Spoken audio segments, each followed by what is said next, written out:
Hey, welcome to On the Clock, a collaboration between the Packaday Podcast and the Draft Fellows. My name is Andrew Murtick. That is Kyle Fellows. And together we are the Draft Fellows. We are doing a series covering picks 1 through 32, each team's biggest need and who they should be considering at their selection. You can check out the video of all 32 episodes on the Draft Fellows channel on YouTube. You can check out all the previous audio episodes on Packaday. And today we are all the way up to pick 28 and the Detroit Lions.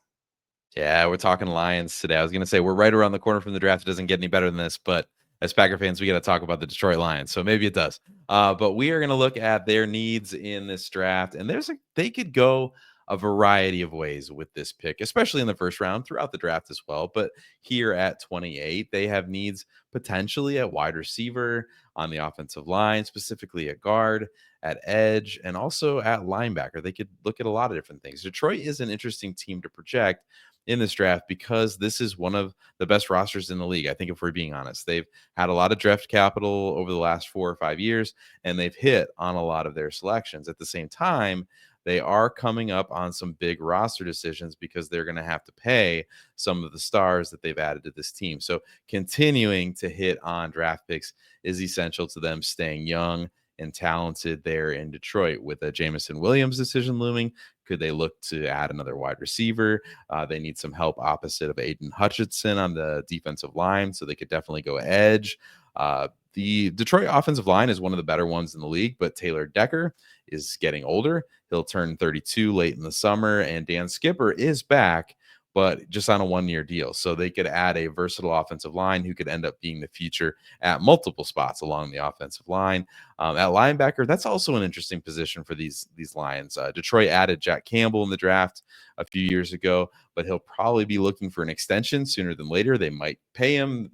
That's always an interesting thing when you're talking about giving top money to a linebacker.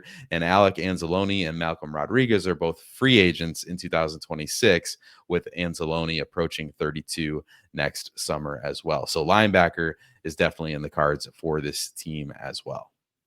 Yeah, so some big decisions to make, and where they go with their first round pick, I think will really help to see if this team can finally get over that hump in the NFC Championship and potentially become a Super Bowl team. But yeah, if you look at who might be available at pick 28, you talk wide receiver. I mean, could Tetairoa McMillan potentially fall this far in the draft? It's possible. Maybe Matthew Golden, Emeka Egbuka seems like he would be around in this range. So if they were considering wide receiver, which I know Lions fans have told me they do not like when I mock a wide receiver to them with this pick, but potentially that could be an area. Interior offensive line, you're talking about a big road grader in Tyler Booker, a really versatile player in North Dakota State's Grace Zabel, maybe Kelvin Banks Jr. I mentioned Josh Simmons previously as a potential guard replacement for another team, but he played guard at San Diego State. But you also talk about Taylor Decker's age. And so could this be a player who gets to play guard early in his tenure in Detroit and then potentially is a really, really good left tackle replacement down the road for Decker? If they're looking at edge, you have players like Marshall's Mike Green, James Pierce Jr. out of Tennessee, Donovan Ezeraku out of Boston College.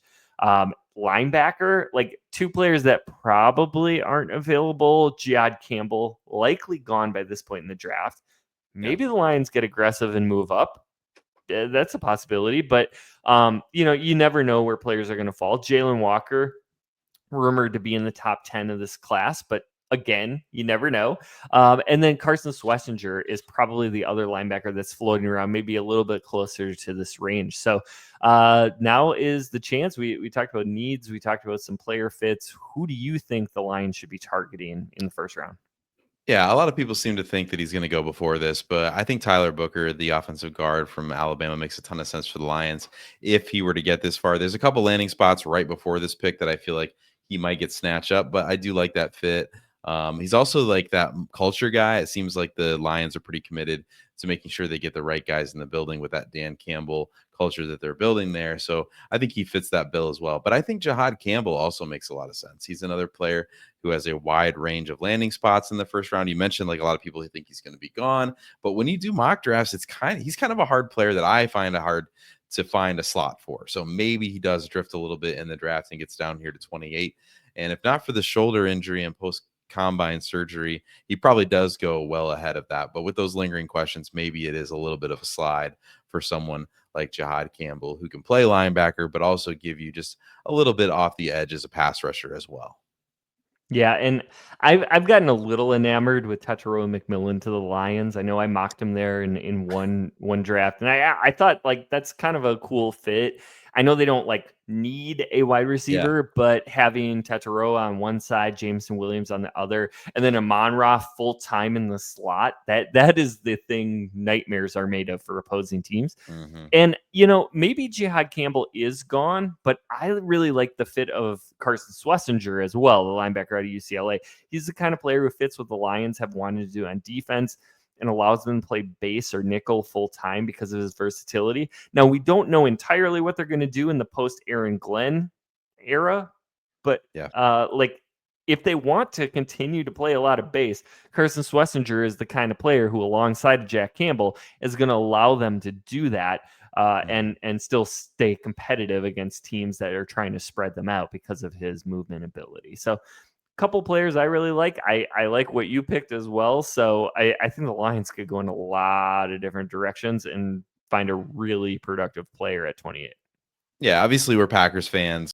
We're not rooting for the Lions, but they're going to be a fascinating team to see when they're on the clock, what they actually do, because in their recent history, they've kind of been a team that says we need culture guys. And so they prioritize some of those character things, but they also are a team that just they pick the player that they need for their team. And they don't really care so much about perceived value. I don't want to say value, but perceived value, like Jahmyr Gibbs. People really didn't see that pick coming. They just made it anyway. Jack Campbell, a lot of people didn't see that pick coming, and they made that anyway. So maybe a player like Carson Schlesinger is that player that they're like, we need that addition at the end of the first round to really fill out our defense.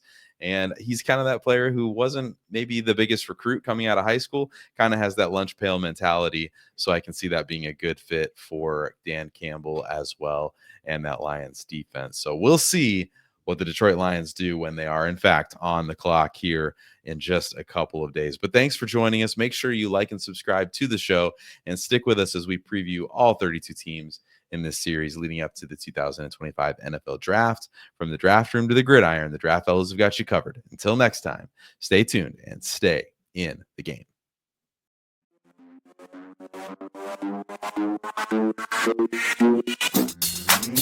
Whoa.